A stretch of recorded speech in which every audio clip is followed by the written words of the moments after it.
이번 주 두 번째 분노 사건은 카공족 괜찮나? 입니다. 시험 시즌이죠. 이번 주에는 이제 카페에서 공부하는 사람들, 일명 카공족에 대해서 얘기를 해보려고 합니다. 통계 보면은 20대 10명 중에 8명, 80% 이상이 공부를 하거나 작업을 하기 위해서 카페를 간다고 하더라고요. 미카엘도 카페에서 종종 뭐 공부나 작업 같은 거 하세요? 저 일을 할 때도 기자실이나 이런 데보다 카페를 훨씬 더 많이. 대학 다닐 때는 어땠어요? 대학 다닐 때도 주로. 아, 그때도 카페가 있었어요? 뭐 2000년대 중반 이후에 한 10년 정도 딱 된 것 같아요. 네, 한국에서도 뭐 카페에서 자연스럽게 이제 커피 한 잔 마시면서 뭐 공부하고 작업하고 하는 게 일반적이 된 것 같아요. 흔히 이제 카공족이라는 단어가 생기면서부터 이 카페에서 공부를 하는 문화에 대해서 좀 삐딱하게 보는 시선들이 생겼어요. 카공족 입장에서 분노 포인트 짚어보겠습니다. 카페는 사실 공간 사업이 아니냐라고 얘기할 수 있어요. 싼 데들은 더 싸지만 공간이 없고요.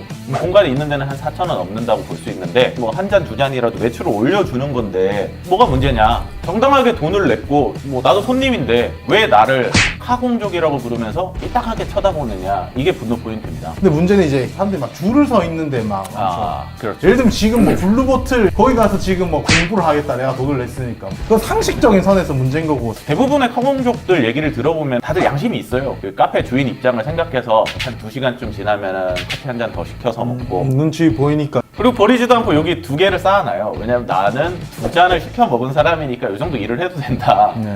뭐 공부를 하니까 다른 사람한테 피해 주는 것도 없잖아요. 내가 욕을 먹을 이유가 없다라는 부분이고요. 카공족들이 갖는 분노 포인트는 굳이 넓은 매장에서 공부하는 거 보이는데 왜 내 옆에 와서 시끄럽게 하느냐, 좀 배려 좀 해달라, 이런 주장을 하고 있어요. 카페 운영 방침이 뭐 조용한 카페다, 뭐 그런 걸 지향하는 뭐 힐링 카페다 이러면 모르겠으나, 일반 카페라면 뭐 떠드는 것도 내 마음이죠. 뭐 공부하는 것도 내 마음이죠. 두 번째는 일반 카페 이용자 입장에서 분노 포인트를 짚어볼게요. 그러니까 카페는 대화하러 가는 곳이다 라고 얘기를 할 수 있어요. 근데 굳이 도서관을 두고 카페에 와서 공부하면서 눈치를 주냐는 거죠. 보통 와서 뭐 노트북도 놓고 전공 서적도 좀 놓고 1인석에 잘 안 앉고 4인석에 많이 앉잖아요. 우리는 4명인데 커피를 4잔 샀고 쟤는 커피 한 잔 샀는데 우리는 4인석에 못 앉고 이렇게 눈치를 보면서 찾아야 되고, 뭐 저런 식으로 다 차지하고 써도 되는 거예요? 라고 생각을 하는 거죠. 그리고 또 담요를 가지고 오기도 하고 슬리퍼를 가지고 오기도 하고 뭐 자기 집처럼 이렇게 탁 세팅을 해놓고 공부를 한다고 하더라고요. 심지어는 또 저 좀 조용히 해주실래요? 이제 와서 태클을 건다고 합니다. 이건 진상이죠. 이 사람들도 똑같이 돈 내고 이용하는 사람인데. 카공족에게 입소문이 난 카페 같은 경우에는 특정 층이 아예 이제 도서관처럼 돼 있어요.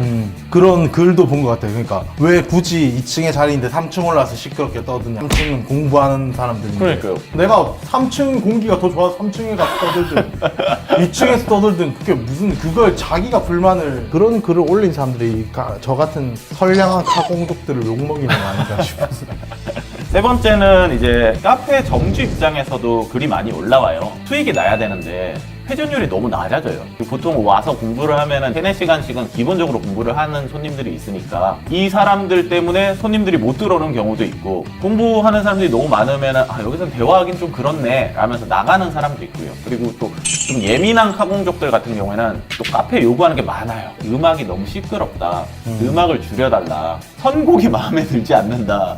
너의 플레이리스트는 왜 이렇게 구리냐. 또는 또 쇼패스가 거의 뭐 시종을 부리듯이 요구하는 게 너무 많은 경우가 있다고 하더라고요. 심지어 이제 좌석을 맡아두고 나갔다 와요. 도서관처럼 밥을 먹고 돌아오는 경우도 있고요. 외출해서 친구를 만나고 오는 경우도 있고, 뭐 물건을 그냥 두고 난 다음에 갔다 오는 거죠. 그리고 물건이 없어지면 또 카페 주인한테 이거 내 거 없어졌다, 어떻게 할 거냐, CCTV 돌려봐라, 손해배상 해내라, 이렇게 요구를 한다고 하더라고요.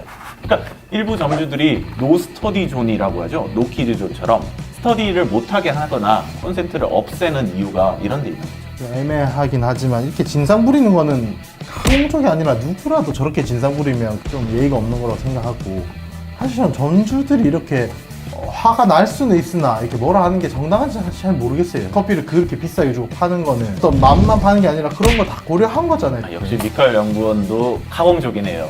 분노 종합평가를 할게요. 사실 요즘 카페에서 이제 업무를 보거나 책을 읽는 거는 문화죠. 카페를 찾는 이유기도 하고요. 뭐 사실 카공족이 아니더라도 진상인 손님은 어차피 진상짓을 하는 거고. 근데 이제 좀 고민해야 될 부분은, 그러니까 자기 공부가 중요하면 다른 사람은 뭐 대화가 중요할 수도 있는 거고. 그러니까 카페는 결국 열려 있는 공간이잖아요.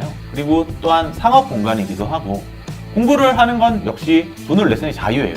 근데 다른 사람에게 눈치를 주지 말고 뭐 공부했으면 하는. 이번 주 두 번째 분노 연구 주제, 카공족 괜찮을까는 허사건은 아닙니다.